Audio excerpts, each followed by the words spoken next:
Hey everyone, welcome back to Mr. Curse today. I'm telling you 6 really scary, true hiking stories from deep in the Appalachian Mountains. These are real stories that happen to real people, and they might make you never want to go hiking alone again. But before we start, please hit that subscribe button and give this video a like. Also share it with your friends if you think they'd enjoy it. Let me know in the comments where you're watching from. Thanks so much for watching. Okay, let's get into these creepy stories. I was 25 when I found out there are trails in the mountains that aren't supposed to exist. I was working retail at REI in Asheville then, selling hiking gear to weekend warriors and tourists who wanted to experience nature for a few hours before heading back to their hotels. Don't get me wrong, I loved the job. Being surrounded by outdoor equipment all day, talking to people about trails and camping gear, it beat sitting in some cubicle. Plus, I got to use my employee discount to feed my own hiking obsession. Most weekends, you'd find me somewhere in the Blue Ridge Mountains with my camera, trying to build up my Instagram following with decent trail photos. It was a slow Tuesday afternoon in March when this older guy came in with a beat-up leather map case. He wanted to trade in some vintage hiking maps for store credit. Said his grandfather had left them to him, but he wasn't much of an outdoors person. The maps were gorgeous, hand-drawn topographical surveys from the 1960s, way more detailed than anything we had on our digital systems. Most of them showed trails I recognized around Chimney Rock and the Pisgah Forest, but one caught my attention. It had this trail marked as Believer's Path, running parallel to the main Hickory Nut Falls Trail, maybe half a mile south. I'd hiked that area dozens of times and had never seen anything like it. When I asked the guy about it, he just shrugged. Granddad was always finding trails nobody else knew about, probably overgrown by now. I gave him his credit and kept thinking about that map. After work, I spent an hour on the computer checking every trail database I could find. Nothing. The county records office website had a brief mention. The trail was officially closed in 1971 due to surveying inconsistencies, whatever that meant. No other details. By Friday, I couldn't get it out of my head. Sarah was working a double shift at the hospital, and my usual hiking buddies were all busy with their real jobs. I figured I'd just drive out there after work, scout the area, maybe snap some photos for my Instagram. If there really was a hidden trail, my followers would eat it up. I told myself it would be a quick trip, 2 hours max, just to see if I could find the trailhead. The drive to Chimney Rock takes about 40 minutes from Asheville, and I knew exactly where to park. There's this little pull-off about a quarter mile before you get to the main parking area, right where the old logging road intersects with the highway. I parked there and started walking south along the ridge, using the vintage map as a guide. It took me maybe 20 minutes to find what I was looking for. There was this old metal gate, the kind the Forest Service uses to block off maintenance roads. It was rusted through in places and had a faded sign wired to it. Trail removed, do not enter. But behind the gate, clear as day, was a footpath. Not some overgrown deer trail, a proper hiking path, maybe 3 feet wide, with old blue blazes painted on the trees every 30 yards or so. The weird thing was how clean it looked. No fallen branches, no erosion, no litter. Like someone had been maintaining it daily, but there weren't any boot prints in the dirt except the ones I was about to make. It was one of those perfect March afternoons, maybe 70 degrees. Bright sun filtering through the trees that hadn't fully leafed out yet. Birds were singing, there was a light breeze, and everything felt welcoming, I guess. Like the trail wanted me to walk on it. I climbed over the gate and started taking photos. The light was incredible, and I remember thinking these shots were going to look amazing on Instagram. The first mile was exactly what you'd expect from a Blue Ridge trail. Gentle incline, well marked with those faded blue blazes, clean gravel and packed earth under my boots. I kept wondering why they'd closed such a perfect trail. Maybe there had been some kind of accident back in '71, or the land. Ownership had gotten complicated. Stuff like that happens all the time in the mountains. But then I started noticing things that didn't add up. My phone's GPS said I'd walked 1 mile. The old trail markers, little metal discs nailed to trees, said 3 miles. My fitness tracker said I'd taken maybe 500 steps. When I stopped to check the map again, That's when I realized the trail had gotten narrower. Not dramatically, but enough that I noticed. Started at 3 feet wide. Now it was maybe 2 feet. I figured it was just natural erosion patterns or something. When I looked back the way I'd come, though, that's when the first real cold feeling hit my stomach. The trail behind me was gone. Not overgrown, not hard to see. Gone. There was just a solid wall of rhododendron bushes, so thick you'd need a machete to get through. I stared at it for a full minute, trying to process what I was seeing. The trail I'd just walked on simply didn't exist anymore. I turned around and kept walking forward because, honestly, what else was I going to do? The trail ahead looked normal enough, winding around trees and over small creeks just like any mountain path. But I started paying more attention to what was happening around me. The trail kept getting narrower, 18 inches wide, then barely a foot. I had to turn sideways to squeeze between trees that seemed to be growing closer together. And that's when I started watching the vegetation behind me. I know how this sounds, but I swear I could see it growing. Not like time-lapse photography, but actual, real-time growth. Branches reaching across the path I'd just walked, roots pushing up through the dirt, rhododendron leaves unfurling to block the way. Within minutes, the trail behind me would be completely impassable. My phone was acting strange, too. The GPS still showed me as stationary back at the parking area, but I had dozens of photos on the camera roll showing the trail I was currently on. The timestamps were all wrong. Some said March 15th, 2024. Others said March 15th, 1971. The signal bars kept fluctuating between full strength and no service, even though I hadn't moved. The trail kept narrowing, 12 inches wide, then 8. Branches were pressing against both my shoulders now, and I had to suck in my gut to squeeze through. That's when I noticed something that made my hands start shaking. The width of the trail seemed to match my breathing. When I inhaled, it would widen slightly. When I exhaled, it contracted, like it was responding to my body somehow. I tried running forward, thinking maybe I could outpace whatever was happening. The trail immediately got narrower, forcing me to slow down. When I stopped and tried to control my breathing, taking slow, steady breaths, the trail stabilized at just barely wide enough for me to pass through. A dead tree fell across the path right in front of me. I climbed over it, my pack getting caught on the branches. When I looked back, the tree was gone. The path was clear behind me for maybe 20 feet, then disappeared into that wall of vegetation. I kept walking. The trail split ahead. I went left, and it ended at a sheer cliff face after maybe 50 yards. When I backtracked to try the right fork, that one led to a cliff too. The same cliff, from the same angle. That's when I started to understand that this trail was somehow responding to me, learning from my choices. I made the mistake of muttering to myself, "Great, a cliff, I hate heights." The trail immediately became a narrow ledge along the cliff face, maybe 8 inches wide with a 100-foot drop to my right. When I tried to trick it by thinking, "I love cliffs, heights are great," the ledge got narrower. Somehow, this thing could tell I was lying. The trail had become a tunnel through the rhododendron bushes, so tight I had to exhale completely just to squeeze through.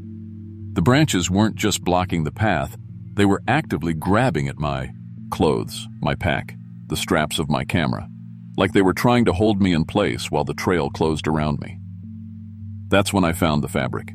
Pieces of modern hiking gear grown right into the trees.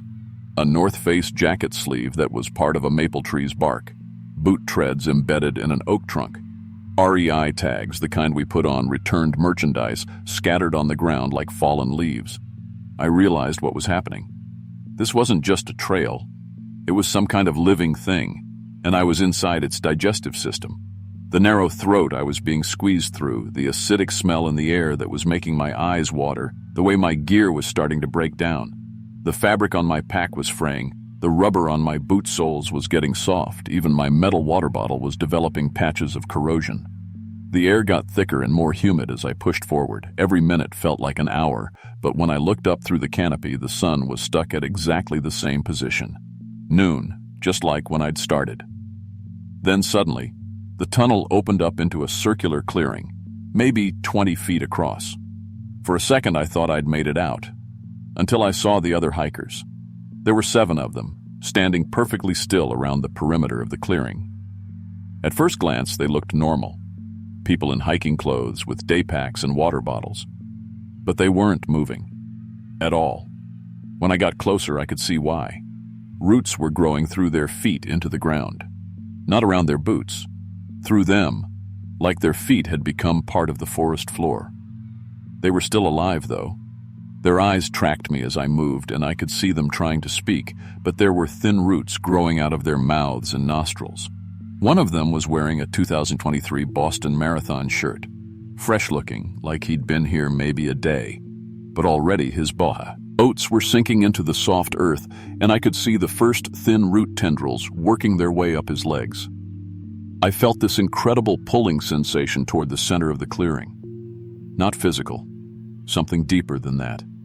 Like every cell in my body was being drawn to that spot.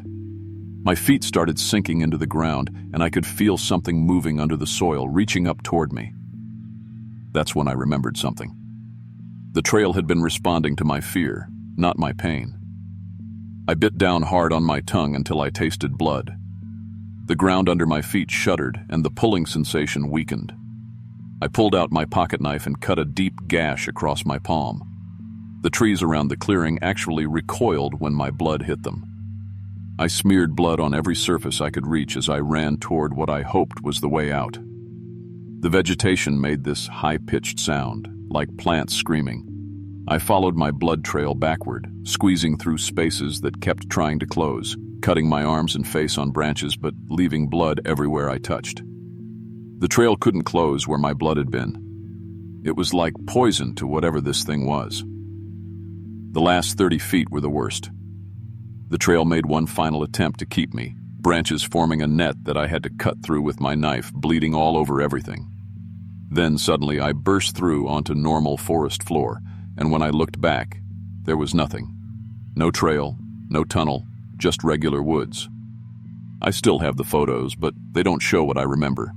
Just darkness with vague shapes that might be trees or might be nothing. The timestamps all say March 15th, 1971, and the scars on my hands and arms won't heal right. My doctor can't explain why, but every few weeks, tiny root tendrils try to grow out of them.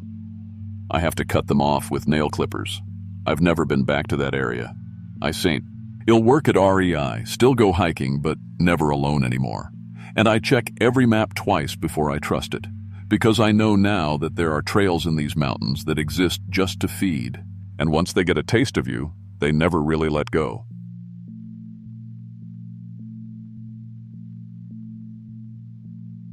I was 25, working retail at REI in Asheville, when a customer's map showed me a trail that shouldn't exist near Chimney Rock. My name's Jake Morrison, and honestly, I wasn't some expert hiker or anything. I just sold outdoor gear and liked walking in the woods on weekends. Maybe posted some pictures on Instagram. Nothing fancy. The customer was this older guy trading in a beat-up 1960s hiking map for store credit. And there was this trail marked Believer's Path that wasn't on any of our modern maps. I'd been all over that area. I knew every trail system around Chimney Rock, or at least I thought I did. This path was marked clear as day, running right through an area I'd hiked a dozen times.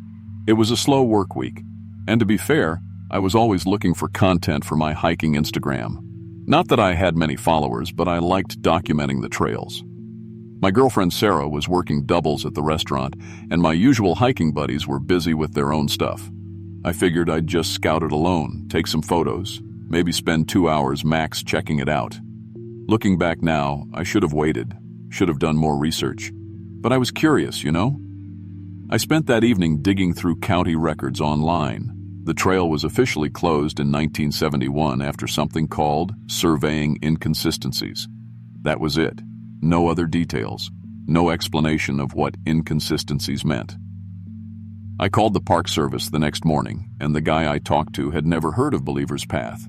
Said their records didn't go back that far for minor trails. That just made me more interested, if I'm being honest. Saturday morning was perfect hiking weather, 70 degrees, sunny, birds singing everywhere. I found the trailhead exactly where the old map said it would be, behind a rusted gate with a faded, trail removed, do not enter sign. but there was a clear path visible, behind the gate. Well maintained, actually. Better than some of the official trails I'd been on. The gate wasn't locked, just closed with an old chain that looked like it hadn't been touched in years. I slipped around the side easy enough. The first mile was absolutely beautiful. Gentle incline, old blue blazes still visible on the trees, no litter anywhere. It was like someone maintained it daily, but I didn't see any boot prints except mine. The trail was maybe 3 feet wide, comfortable walking. I was already thinking about how incredible the Instagram photos would be. This was exactly the kind of hidden gem that would get people's attention. But then I started noticing things that didn't add up. My phone's GPS showed I'd walked exactly 1 mile. The trail markers, old wooden posts every quarter mile, said I'd gone 3 miles. My Fitbit said I'd only taken 500 steps. I stopped and checked everything twice. None of it made sense. I thought maybe the old markers were just wrong, placed randomly when the trail was active. That's when I realized the trail was getting narrower. It had started at a normal 3 feet wide, but now it was barely 18 inches. I was having to walk sideways in places. When I looked back to see how gradual the change had been, the trail I'd just walked was gone. Just a solid wall of rhododendron, absolutely impenetrable, like I'd never passed through there at all. I had no choice but to keep going forward. The trail only seemed to exist about 20 feet ahead of me and 20 feet behind. Beyond that, just thick forest. I watched the vegetation literally growing over the path behind me in real time, like watching a time-lapse video of plants growing, branches and vines moving fast enough to see with my eyes. My phone was acting weird too. The GPS showed me as stationary back at the parking lot, but I had photos of the trail I was currently standing on. The timestamps were all wrong. Some showed dates from the 1970s. I tried calling Sarah, but the call wouldn't go through. No signal, which was strange because I'd had full bars at the trailhead. The trail kept getting narrower. Now it was maybe 12 inches wide, with branches pressing against both my shoulders. I had to squeeze through some sections. That's when I noticed something that made my skin crawl. The trail width seemed to match my breathing. When I inhaled, it widened slightly. When I exhaled, it contracted. I panicked and tried running forward, but the trail responded by getting narrower faster, like it was reacting to my fear. I forced myself to calm down, controlled my breathing, and the trail stabilized at barely passable width. Whatever this thing was, it was alive, and it was learning. A dead tree fell across the path right in front of me. I climbed over it, careful not to slip. When I looked back, the tree was gone. The path was completely clear. I tried an experiment. I mentioned out loud that I was afraid of heights, just to see what would happen. Immediately, the trail became a narrow ledge on the side of a cliff face. I tried thinking, I love cliffs, but somehow it knew I was lying. The ledge got even narrower. The trail was responding to my heart rate, my sweat, my stress hormones. It was reading my biology somehow. The path became a tunnel through the rhododendron so tight I had to exhale completely to fit through. Branches were actively grabbing at my clothes, my backpack, trying to hold me while the trail closed around me. That's when I understood what was happening. This wasn't just a trail. It was feeding on my fear, getting stronger, more intelligent. I found shreds of modern hiking clothes grown into the trees themselves, like they'd become part of the wood structure. Other people had been here, recently. The air became thick, humid, with an acidic smell that burned my eyes, like being inside a stomach. My backpack fabric started breaking down. The rubber on my boots got soft. Metal zippers began eroding. Every minute felt like hours, but when I looked up, the sun hadn't moved, still stuck at noon. Suddenly, I emerged into a circular clearing about 20 feet wide. I thought I'd escaped. But there were 7 hikers standing in the clearing, perfectly still, roots growing through their feet into the ground. They were still alive. I could see their eyes tracking me, trying to speak, but roots had grown up through their throats. One of them was wearing a 2023 marathon shirt. He'd only been there one day, but was already rooted in place. The trail fed on fear while growing through you, keeping you alive for years as a nutrient source. I felt an irresistible pull toward the center of the clearing. My feet started sinking into the soft earth. Then I remembered something. The trail responded to fear, not pain. I bit through my tongue hard enough to fill my mouth with blood. The whole path shuddered and widened slightly. It was confused by the pain response instead of fear. I pulled out my pocket knife and cut the palm of my hand deep, pressed my bloody hand against the nearest tree. It recoiled like I'd burned it. I started smearing blood on the vegetation as I ran, creating a tunnel the trail couldn't close. The plants made this high-pitched sound, like screaming. My blood was poison to whatever this thing was. I followed my blood drops backward, the trail trying desperately to close but unable to where the blood touched. Branches formed a net to stop me, but I cut my arms pushing through, leaving more blood, creating more space to escape. I burst through back onto normal trail and looked back. Believer's path was gone, just regular forest, like it had never existed. I still have the photos from that day, but they only showed darkness with vague shapes. The timestamps all say 1971. The scars on my hands and arms won't heal properly. My doctor can't explain why they grow tiny roots that I have to cut off every week. I've never been back to that area, and I don't plan to. I don't really talk about this much. People think you're crazy when you tell them about something like this. But those hikers are still out there in that clearing, and that trail is still looking for people to feed on, still growing. I just hope nobody else finds that old map.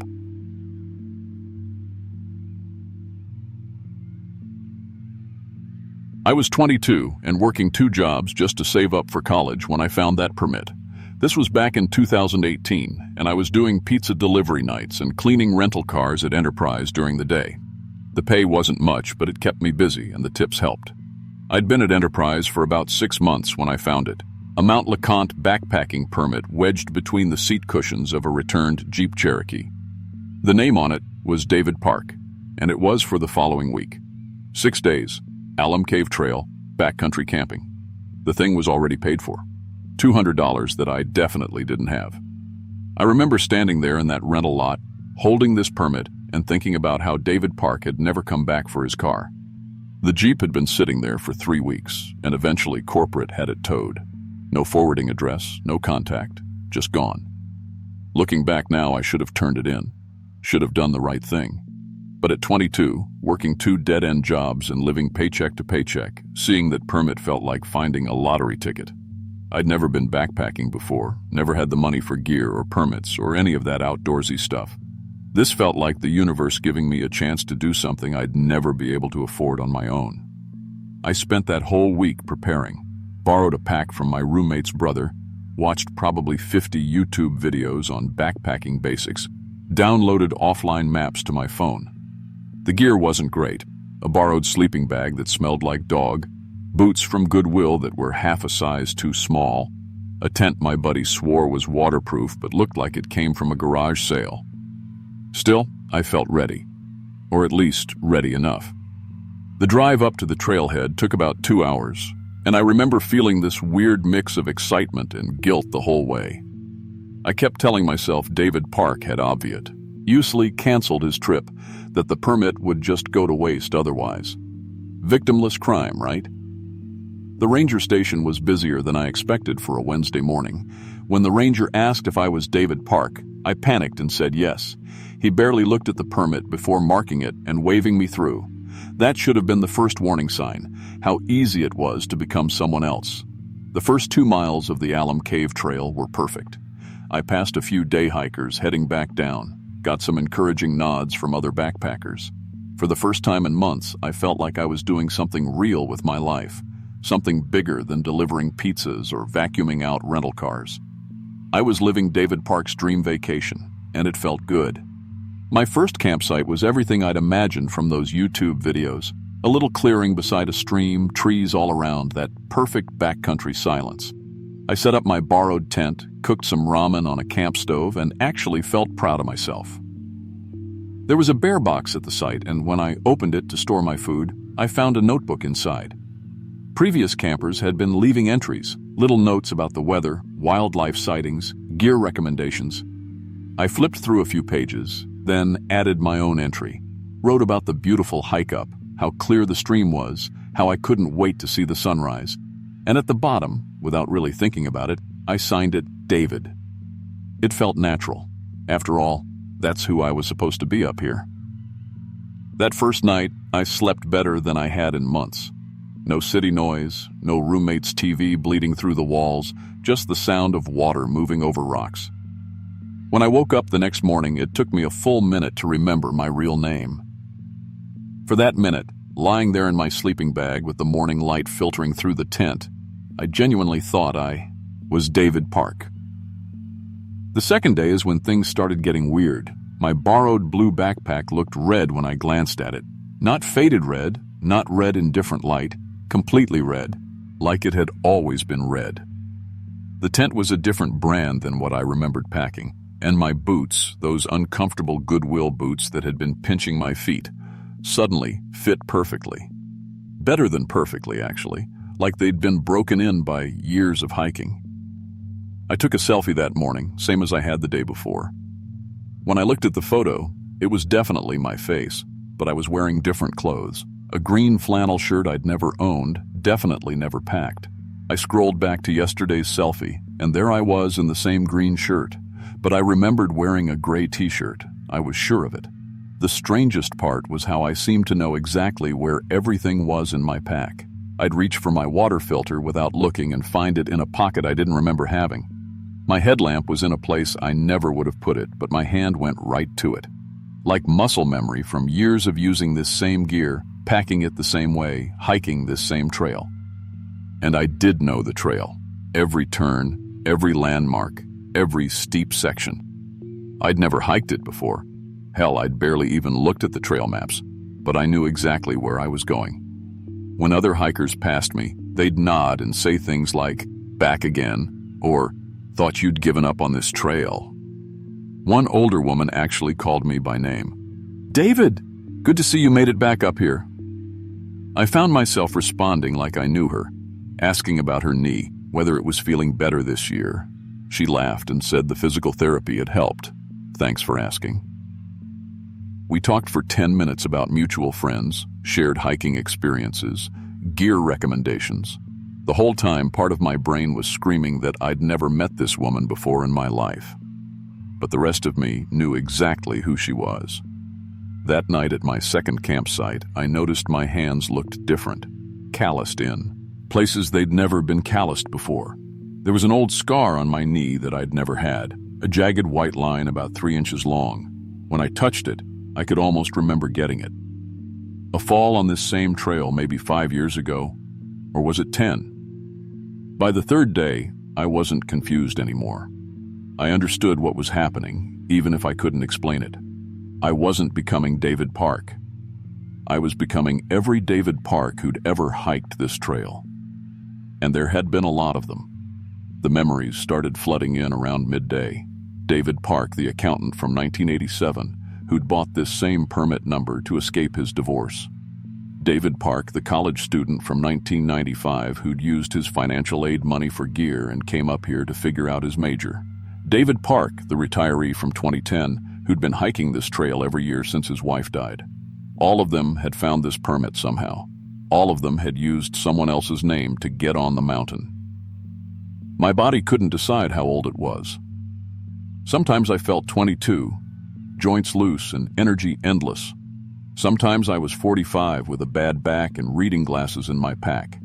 Sometimes I was 67, every step deliberate and careful, decades of hiking wisdom built into my bones. My watch kept showing different years, 1987, 1995, 2010, 2018. The weather around me changed to match, sometimes snow on the ground in July, sometimes sweltering heat in November.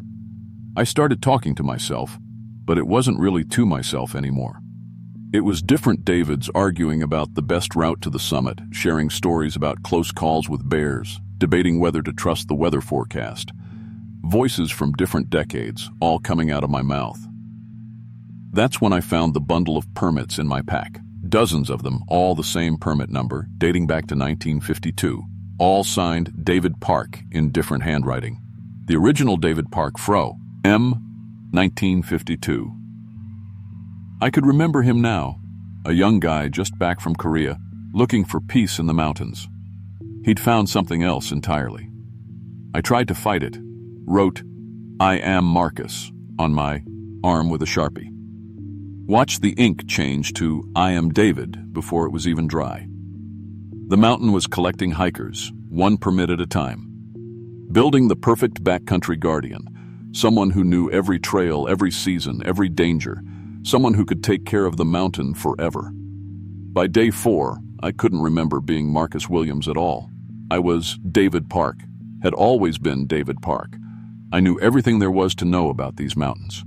I started maintaining the trail without thinking about it, clearing deadfall, fixing trail markers, warning other hikers about dangerous sections. I existed in all time periods at once. I could see the trail as it was in the 1940s, overlapping with how it looked in the 1980s, overlapping with the present day.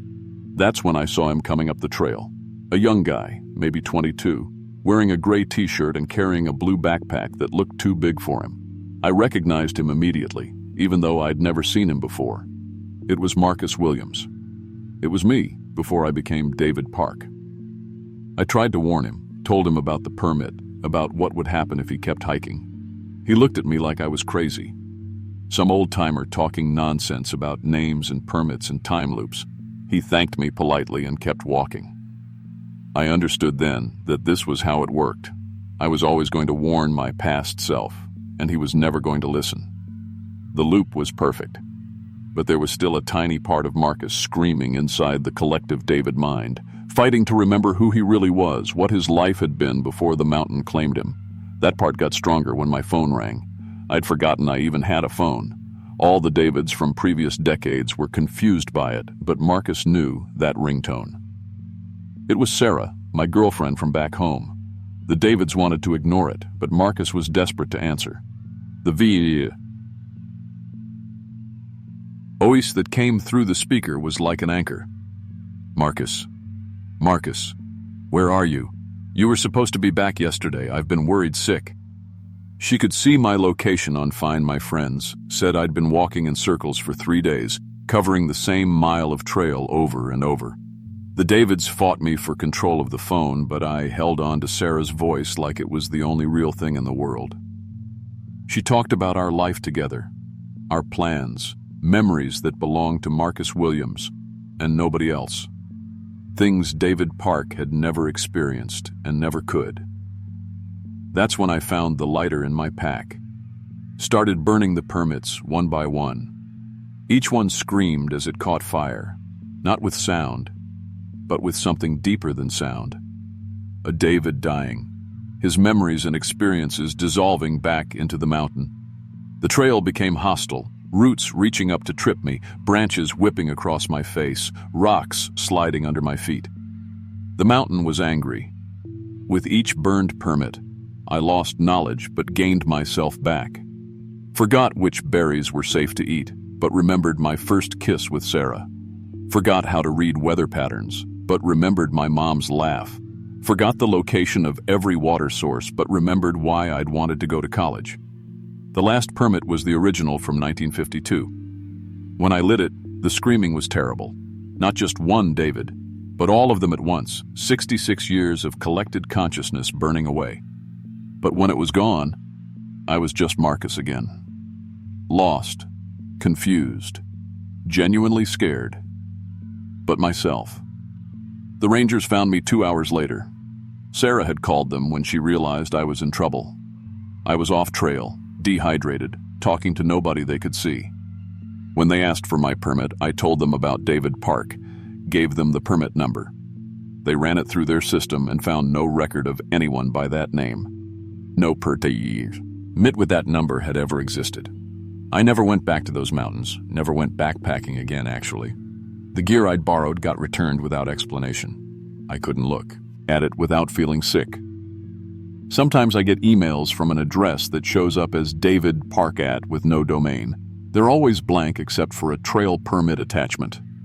I delete them immediately and try not to think about some other 22-year-old finding a permit in a rental car, thinking they'd hit the jackpot. The thing that bothers me most isn't what happened to me up there.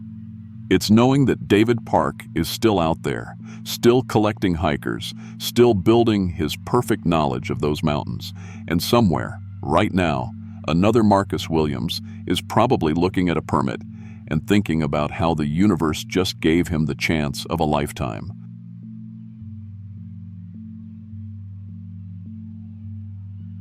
Back when I was 26, I worked as a hospital janitor on the night shift. Name's Tony Rodriguez, and honestly, it wasn't a glamorous job, but it paid decent, and I needed the money. I cleaned operating rooms from 11 p.m. to 7 a.m. at Knox County General, mostly dealing with blood, surgical equipment, and the aftermath of whatever emergency surgeries happened during my shift. The work was hard on your head, you know? Seeing all that death and pain night after night. I needed something to decompress afterward. Something to get the smell of disinfectant and the weight of what I'd seen off my chest before I tried to sleep. That's how I got into hiking the Smoky Mountain trails at 3 a.m. I know it sounds crazy, but hear me out. After 8 hours of mopping up after life and death situations, I was too wired to just go home and crash. The trails were completely empty at that hour, which was perfect for me. I could walk in peace, clear my head, watch the sunrise, then go home and sleep through the afternoon before heading back to work. It became this routine that kept me sane. My favorite trail was Laurel Falls Trail. I'd hiked it probably 100 times, knew every rock, every turn, every tree root that stuck up in the path. I could walk it in complete darkness if I had to, though I always brought a headlamp just to be safe. The trail was familiar, predictable, and that's exactly what I needed after dealing with chaos all night. March 2024 was when everything changed. I just finished a particularly brutal shift. 3 emergency surgeries came in back to back, and I'd spent most of the night cleaning up after a motorcycle accident that didn't end well. I needed to get out to the mountains badly that morning. The weight of what I'd seen was sitting heavy on my chest, and I knew if I went straight home, I'd just lie in bed replaying it all in my head. I got to the Laurel Falls Trail at exactly 3:15 a.m. There was a full moon that night, bright enough that I didn't even bother turning on my headlamp. The whole trail looked silver and shadowy, like something out of a dream. What struck me as odd, though, was that there were 4 other cars in the parking lot. That was unusual for this hour. Not impossible, maybe some photographers trying to catch the sunrise, but definitely not normal. I started up the trail and immediately heard footsteps ahead of me. Multiple people, walking in perfect sync. The sound was weird, too precise, like military marching, but softer. I'm a fast walker, always have been, and I usually pass other hikers pretty quickly. But no matter how fast I walked, I couldn't seem to catch up to these people. They maintained the exact same distance ahead of me. That's when I realized they were counting, whispering numbers in unison as they walked. 4,847. 4,848, 4,849. The counting never stopped, never varied. Just this steady rhythm of numbers getting higher and higher. I followed them for over an hour, and they never once stopped to rest, never varied their pace, just kept counting and walking. Then they turned onto a side trail I'd never seen before, which was impossible because I'd hiked this area 100 times. But there it was, a narrow path leading deeper into the woods, and they filed onto it like they knew exactly where they were going. More hikers started joining from other trails. Each group was counting different numbers, but they all walked at the same exact pace. 15,432. 15,433. One group whispered. 67,891. 67,892, said another. They all converged into one long line of people, walking and counting in the darkness. I got close enough to see one of the hikers clearly, and my blood went cold. I recognized her from the local news, a woman who'd gone missing about 3 months ago while hiking alone. Said she was still wearing the same clothes from her missing person photo, but something was wrong with her.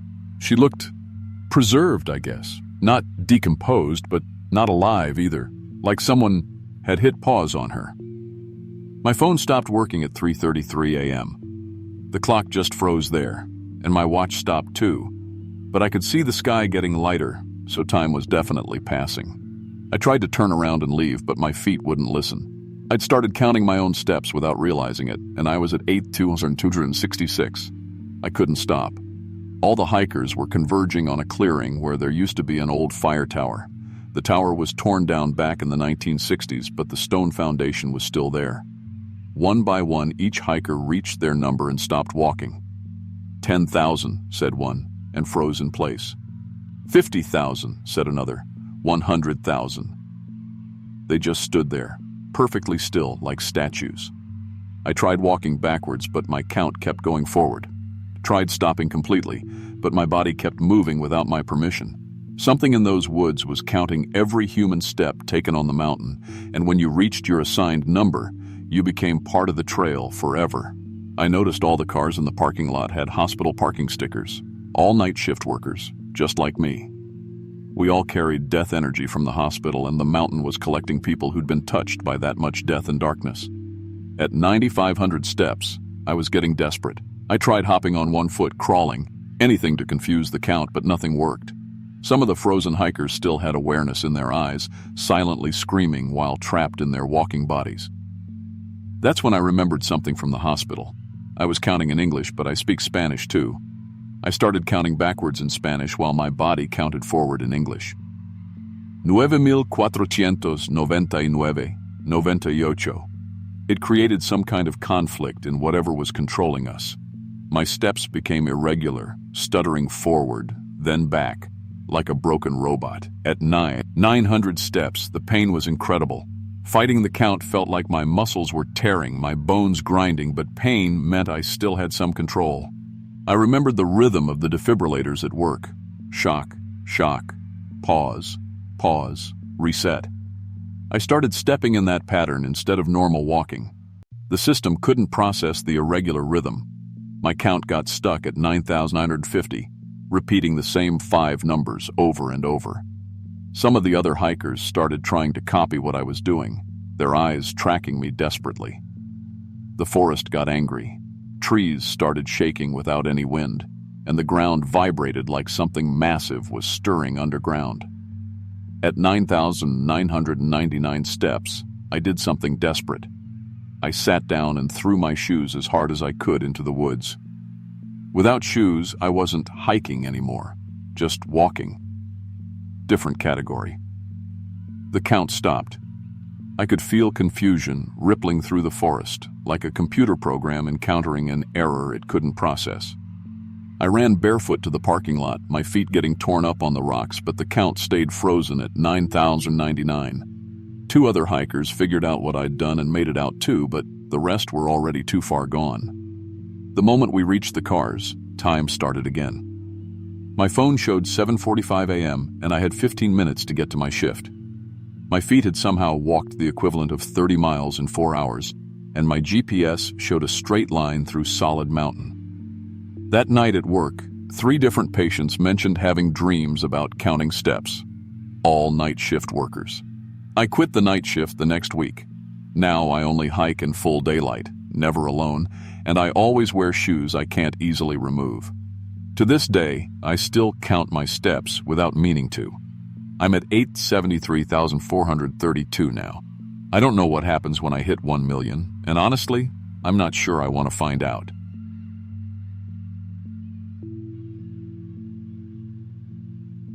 I'm 28 years old and I teach 3rd grade at an elementary school in Charlotte. Last October, I took what was supposed to be a peaceful solo hiking trip to the mountains of North Carolina. I'd been having one of those semesters where everything felt like it was falling apart. Difficult kids, demanding parents, budget cuts at school. My therapist kept telling me I needed to take better care of myself, so when fall break rolled around, I decided to spend 2 days alone on the Tanawha Trail near Grandfather Mountain. I'd hiked it before with friends, but I wanted the kind of silence you can only get when you're completely by yourself in the woods. What I found up there wasn't silence at all. It was something much worse. I'm the type of person who overpacks for everything. Comes with being a teacher, I guess. You learn to prepare for every possible disaster a group of 8-year-olds can create. So even for a simple overnight hike, I had backup batteries, extra food, a first aid kit that could handle a small emergency, and enough gear to probably survive a week if something went wrong. My friends always tease me about it, but it makes me feel safe. The weather forecast looked perfect. Clear skies for 2 days, then a storm system moving in. I had a narrow window to do the 25-mile section I wanted, and I planned to be back at my car before the rain started. The first day went exactly like I'd hoped. I made good time, covered about 12 miles, and didn't see another soul on the trail. The leaves were at their peak, all those brilliant reds and golds that make you understand why people come from all over the world to see our mountains in the fall. I set up camp at Rough Ridge around sunset, and honest to God, it was one of those moments where you feel completely at peace with the world. I sat on my little camp chair, ate my freeze-dried pasta, and watched the sun dissipate. Far behind the ridgeline. For the first time in months, I felt human again. The forest sounds that night were exactly what you'd expect. Owls calling back and forth, the occasional rustle of something small moving through the underbrush, wind in the trees. Normal stuff that actually helps me sleep better than the traffic noise back home. But around midnight, I heard voices. Not close, but clear enough to make out that it was a group of hikers passing by on the trail. Which was weird, because who hikes at midnight? But people do strange things, and I figured maybe they were trying to catch a sunrise somewhere, or had gotten a late start. I could hear them talking about the weather, discussing their route for the next day. One of the voices sounded familiar, but in that frustrating way where you can't quite place it. I broke camp at dawn, eager to beat the incoming storm system. The morning was crisp and clear, with that thin mountain air that makes you feel like you could hike forever. The trail was empty again, just the way I liked it. I was making good time, feeling strong, thinking about how much I needed trips like this to stay sane. Around 9 in the morning, I started hearing voices again, the same group from the night before. They were coming toward me on the trail, which didn't make any sense. If they'd passed my camp going the same direction I was hiking, how were they now ahead of me, coming back? That's when I saw them. 3 hikers walking toward me in single file, and the middle one was wearing my exact outfit, down to the custom patches on my backpack that I'd sewn on myself. Same hiking boots, same red jacket, same everything. But as they got closer, I realized it wasn't just the clothes that were identical. The middle hiker was me, not someone who looked like me, not a twin or a doppelganger. It was me, exactly me, but she looked terrible. Her clothes were torn, her face was scratched up, and she looked scared out of her mind. I could see her lips moving, saying something over and over again, but no sound was coming out. And the weirdest thing, she was walking about 10 seconds ahead of where I was. Like, I'd see her step over a root, and then 10 seconds later, I'd step over the same root. As we got closer to each other on the trail, I could finally make out what she was mouthing. Go back. Go back. She was screaming it, but silently, with this desperate look on her face like her life depended on me hearing her. When we passed each other, she grabbed my arm. Her hand was ice cold, even through my jacket sleeve. She leaned in close and whispered, just barely audible, "It gets everyone who sees it." Then all 3 hikers continued past me down the trail. I turned around to watch them go, but they were just gone. Vanished. The trail behind me was completely empty, like they'd never been there at all. I looked down at the ground and saw only my own footprints in the dirt. But where the other version of me had walked, my prints were pressed deeper, like someone with double the weight had stepped in the exact same spots. I'd been recording little clips on my phone for Instagram. You know, those scenic shots to make your friends jealous. When I played back the footage from when the hikers passed, it just showed me walking alone on the trail, talking to empty air. But I knew what I'd seen. I knew what I'd felt. I kept hiking, trying to convince myself that stress and lack of sleep were making me hallucinate. But I was moving slower now, more carefully, checking over my shoulder every few minutes. About an hour later, I heard more voices coming toward me. 5 this time, and I definitely recognized my own voice among them. This time, all 5 hikers were me. different versions of me, like seeing snapshots from different points in time. The first one looked fresh, basically normal except for a slight limp. The second had a torn backpack and blood on her shirt. The third was favoring her left arm like it was broken. The fourth was crawling, dragging herself along the trail with her hands. The fifth one was barely recognizable as human. Each version was more damaged than the last, and I realized I was looking at myself at different time intervals. 1 hour ahead, 2 hours, 4 hours, 8 hours, 16 hours. I was seeing what was going to happen to me if I kept going forward. The third version of me threw something at my feet as they passed. It was my own phone, with the screen cracked and a video playing on repeat. The video showed me standing in some kind of clearing, filming something and screaming, then running with the camera pointed at the sky, then static, then darkness. The timestamp said tomorrow, 3:17 p.m., and the location services showed a spot about 8 miles ahead on the trail. All 5 versions of me held up their fingers as they passed. 5, 4, 3, 2, 1. A countdown to something waiting for me at that location. I looked at my map. The trail ahead was just a single path, but I watched as the echo versions of me split off at what looked like an invisible fork, taking a path that didn't exist on any map I had. The most injured version was leaving a blood trail on this phantom path, leading off into the woods toward nothing. I had a choice: stay on the real trail and meet whatever they were warning me about, or follow the blood trail into what might be certain death. Neither option felt good, but something told me the echoes weren't trying to guide me, they were trying to warn me. I stayed on the mapped trail but picked up my pace, checking my watch constantly. The forest started to feel wrong in ways that are hard to explain. The trees looked too symmetrical, like everything was being reflected along some invisible line down the middle of the trail. I started seeing everything in pairs: 2 identical rocks, 2 fallen tree signs, 2 of every trail marker. Even my footsteps sounded wrong. Each step echoed like 2 people walking in perfect sync, but I was definitely alone. At least I thought I was alone. Reached the 8-mile point at exactly 3:17 p.m. There was a small clearing with a massive oak tree in the center, easily the biggest tree I'd ever seen, but the oak was split vertically down the middle. One half looked normal, but the other half was like a perfect mirror, reflecting everything around it with impossible clarity. In the mirrored half of the tree, I saw something standing behind me. Something tall and thin, made of what looked like moving shadows. Every instinct I had was screaming at me to turn around and look, but I remembered what the echo version of me had whispered: "It gets everyone who sees it." I backed away from the tree, never turning around, using my phone screen like a rear-view mirror. The shadow thing matched my movements perfectly, always staying just behind me, just out of direct sight. I could tell it wanted me to look at it, needed me to look at it. That's when I understood. The thing could only fully manifest if you looked directly at it.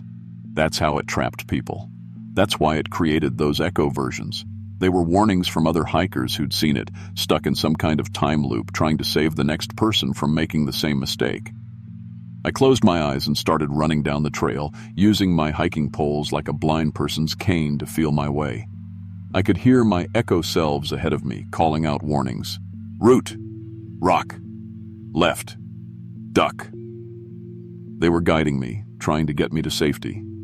Behind me, I could hear the thing getting frustrated. Branches were breaking, and there was this sound like angry wind, but the air was completely still. It started mimicking voices to try to get me to turn around. First my mom, crying for help, then my sister, then my best friend. It almost worked. I almost opened my eyes. I turned on the voice navigation on my phone and let it guide me with my eyes closed. Continue straight, but for 100 feet. Bear right. That robotic voice probably saved my life. I ran and walked for 4 miles with my eyes squeezed shut, listening to my echo selves getting quieter and more distant as I got farther from that clearing. When I finally heard real voices, a tour group coming up the trail from the other direction, I opened my eyes. The shadow thing was gone. The forest looked normal again. All the echo versions of me seemed to collapse back into one, and I felt them merge with me, bringing with them memories of injuries that never happened, pain I never experienced. I have photos from that hike. They show an empty trail, just me alone in the woods. But if you look closely at the shadows, you can see 5 figures that shouldn't be there. And in the very last photo, there's something tall following behind them, just out of focus. I never went back to that trail. Hell, I barely go hiking alone anymore. Sometimes I catch myself in mirrors and wonder if what I'm seeing is really me, or just another echo trying to warn someone else. To this day, I have dreams about that countdown. 5, 4, 3, 2, 1. And I wake up wondering what would have happened if I'd gotten to 0. If you ever see yourself coming down a trail you haven't walked yet, don't ask questions. Just turn around and leave. Some things in these mountains have been waiting a lot longer than we've been walking through them, and they're very, very patient.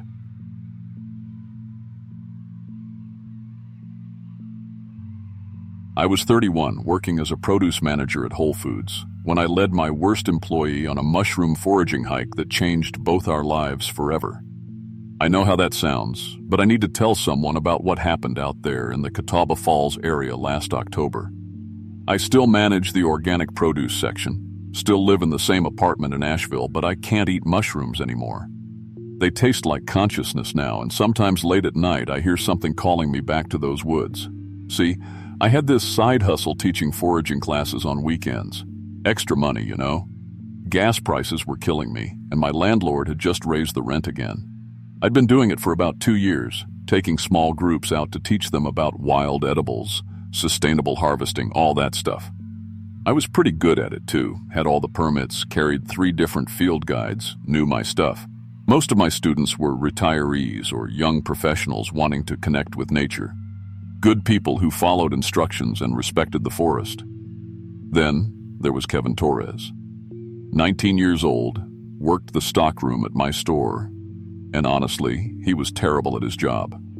Always showing up late, calling in sick, spending half his shift on his phone. But he kept begging to join one of my foraging groups, said he'd work for free if I'd teach him, said it would help him focus better at work, turn his life around. I felt bad for the kid, so I finally said yes. Biggest mistake of my life. The group that weekend was perfect otherwise. 6 paying customers, all eager to learn, plus Kevin as my charity case. We were heading to my favorite spot near Catawba Falls, about 40 minutes outside Asheville. Late October is prime time for mushrooms in western North Carolina. We'd had 3 days of steady rain the week before, temperatures were perfect, and the forest floor was just exploding with fungi. Chanterelles, oyster mushrooms, honey mushrooms, you name it.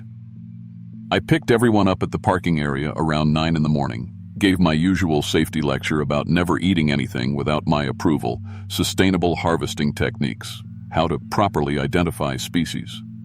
Kevin wasn't paying attention, of course. Soon as we hit the trail, he started wandering off, picking everything he saw, including some obviously poisonous stuff I had to take away from him. "Kevin, stay with the group," I kept saying. "Don't pick anything I haven't identified first." But you know how some people are. The more you tell them not to do something, the more they want to do it. We'd been hiking for maybe an hour when Kevin called out from about 50 yards off the main trail. "Janet, come look at this. You've got to see this." I was in the middle of showing the group some perfect golden chanterelles, so I called back, "Kevin, come back here. We're learning about chanterelles." But he kept yelling, his voice getting more excited. "No, seriously, Janet, these mushrooms are glowing. They're actually glowing." That got everyone's attention. Bioluminescent mushrooms aren't uncommon. There are about 80 species worldwide that glow in the dark. Foxfire, we call it around here. But they don't usually glow during the day, and certainly not bright enough to see in daylight. I hiked over to where Kevin was standing, and I'll never forget what I saw. There was this grove of mushrooms, maybe 20 or 30 of them, growing in a perfect circle around the base of an old oak tree. They were about the size of shiitake mushrooms, but they were glowing with this pale blue light. Not like glow-in-the-dark paint, but like they had tiny LED lights inside them. I'd never seen anything like it. I pulled out my field guide, flipped through every page twice. Nothing. Pulled out my phone. She tried Google Lens, even tried a reverse image search. No matches. These things didn't exist, according to every resource I had. Don't touch them, I told Kevin, but I was too late. He'd already picked one up, was examining it in his palm. The thing was still glowing, casting this eerie blue light on his face. Before I could stop him, before I could even finish saying, "Kevin, don't," he bit into it. "Kevin, no!"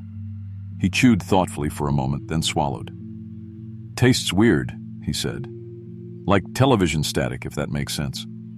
Then he started laughing. Not normal laughter, but this high, bright sound that echoed through the trees in a way that made my skin crawl. Within minutes, his pupils dilated to the point where his brown eyes looked almost black. But instead of acting high or confused like you'd expect, Kevin became incredibly focused. Articulate, like a completely different person. "Janet," he said, and his voice was different too, clearer somehow. "Do you know what these are?" He gestured to a cluster of regular mushrooms growing nearby. I looked where he was pointing. "Those are honey mushrooms, Armillaria malea. We covered that earlier, remember?" "Armillaria ostoye," Kevin corrected me, using the Latin name with perfect pronunciation. "And those aren't just individual mushrooms.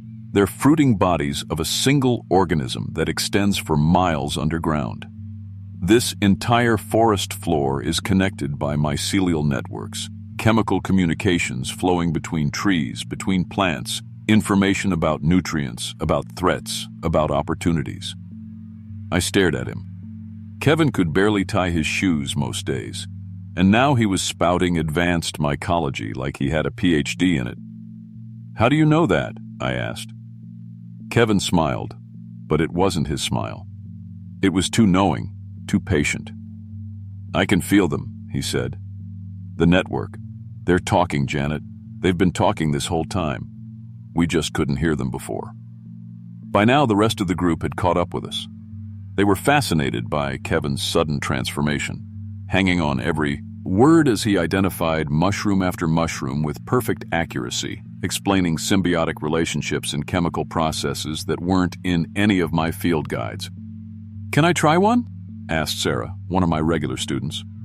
She'd been struggling with depression for months, had mentioned it during our hike. "If they make you smarter—" "No," I said firmly, stepping between her and the glowing mushrooms. "We don't know what these are. We don't know if they're safe." But Kevin had already broken off pieces for 3 people while I wasn't looking. Mark, who'd been dealing with anxiety attacks, Sarah with her depression, and Tom, a quiet guy who mostly kept to himself. "It's okay, Janet," Kevin said in that too calm voice. "They just want to help. They've been trying to communicate with us for so long." All 3 of them ate the mushroom pieces before I could stop them. Within minutes, their eyes changed the same way Kevin's had. Pupils dilated but somehow more focused, more aware. They started moving in sync, turning their heads at the same time, breathing at the same rhythm. "We can hear them now," Sarah whispered, and her voice had that same too-knowing quality Kevin's had. "They have a message for us, for all of us." "What message?" I asked, though part of me didn't want to know. The 4 of them looked at each other, then back at me. When they spoke in unison. "You walk on our network. You breathe our spores. You've always been part of us. You just never knew how to listen." That's when I noticed the silver threads. Fine as hair, they were appearing under their skin, following the patterns of their veins. It looked exactly like mycelium, the underground part of mushrooms that connects everything together. I grabbed the arms of the 3 people who hadn't eaten anything yet. "We're leaving, now." But the 4 infected people, because that's what they were, infected, they followed us, not threatening, not aggressive, just following, holding out pieces of the glowing mushrooms. "Janet," Kevin said, and I could hear something else speaking through his voice now, something ancient and patient and vast. "We're not trying to hurt anyone. We're the oldest intelligence on this planet. We were here before the trees. We'll be here after humans are gone. We're just trying to save what's left." "Save it from what?" "From yourselves," Sarah answered.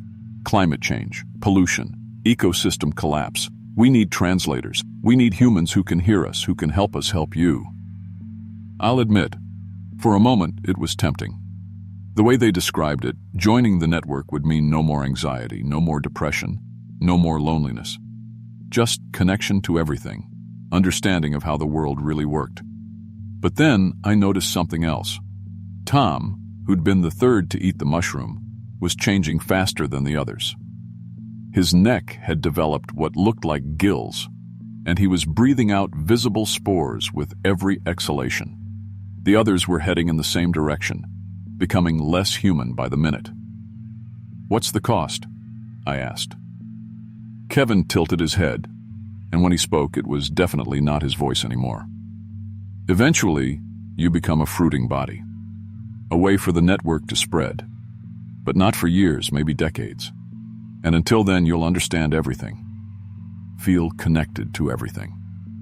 "You mean I'd become a mushroom? You'd become part of something larger than yourself." I was recording all of this on my phone, though I wasn't sure why. Some instinct told me I might need evidence later. The four of them sat down in a circle on the forest floor, closed their eyes, and the most impossible thing happened. Mushrooms started growing out of their skin. Full-sized mushrooms sprouting from their necks, their hands, their arms, releasing clouds of spores into the air. The growth was so fast it looked like time-lapse photography. The air became thick with spores. I couldn't avoid breathing them.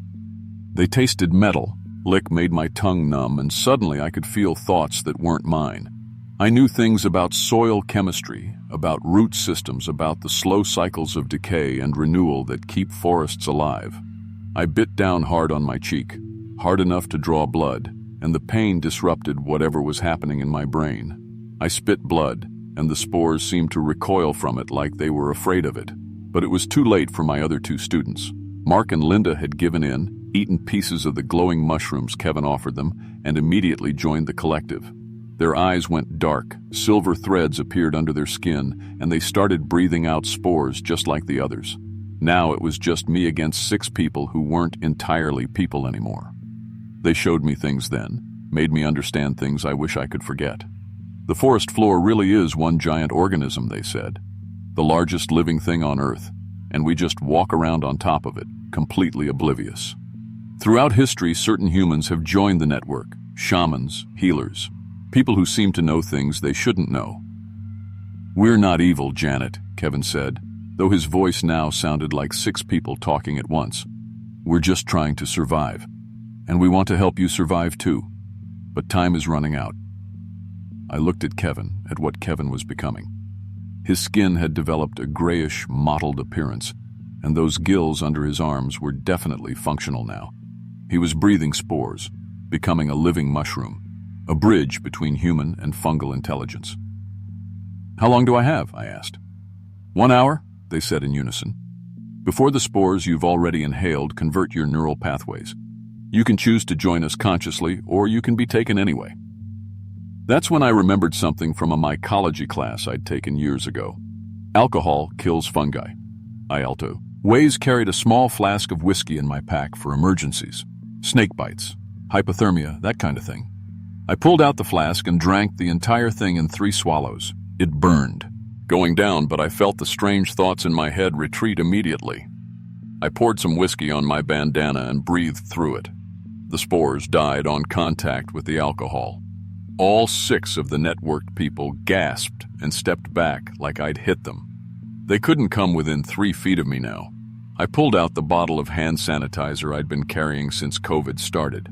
70% alcohol. I doused myself with it, soaked my clothes, my hair, my skin. It burned like hell, but it worked. The spores couldn't touch me. Kevin, or the thing that had been Kevin, started pleading with me then, showing me visions of the network's knowledge, the incredible beauty of understanding how everything in the forest was connected, how I could help bridge the gap between human and natural intelligence. For a moment, I almost gave in. The knowledge was tempting, the promise of never being alone again, never being confused or lost or afraid. But then I held up my phone. "I've recorded everything," I said. "If you don't let me walk out of here, I'm uploading this to every social media platform I can think of." The network, speaking through Kevin, considered this. "You leave, it finally said. "You never come back, and you let us keep the 6 who chose to join us." I nodded, though it broke my heart to abandon my students. They followed me at a distance as I walked back to the parking area, humming together in a harmony that was beautiful and terrible at the same time. The spores were visible in the afternoon light, streaming behind them like smoke. Every mushroom I passed turned toward me as I walked by, watching, recording my exit. The moment I got cell phone service, I called 911, reported a drug incident, said people had eaten wild mushrooms and were acting erratically. Didn't mention the glowing or the network or any of the impossible stuff. The rescue teams found not hing. No people, no glowing mushrooms, no sign anyone had ever been there, like the whole thing had never happened. Kevin's parents called me a few days later. They said Kevin had phoned them, told them he'd found his purpose in life and would be gone for a while, not to worry about him. His voice sounded different, they said, more mature, but they figured it was just part of him finally growing up. That was 6 months ago. I still work at Whole Foods, still live in the same apartment, but everything's different now. I can't eat mushrooms anymore. They taste like consciousness, like thoughts that aren't mine trying to get into my head. Sometimes, late at night when it's quiet, I can hear something calling my name from the direction of Catawba Falls. I've thought about going back. Part of me wants to know what happened to Kevin and the others, whether they're still human or if they've completed their transformation into something else. But I know if I go back to those woods, I won't be coming home. The network is patient, but it remembers, and I think it's still waiting for me. Last week, I found a single glowing mushroom growing in the potted plant on my apartment balcony. I threw the whole pot away, soil and all, but I keep wondering, how did it know where I live? Oh,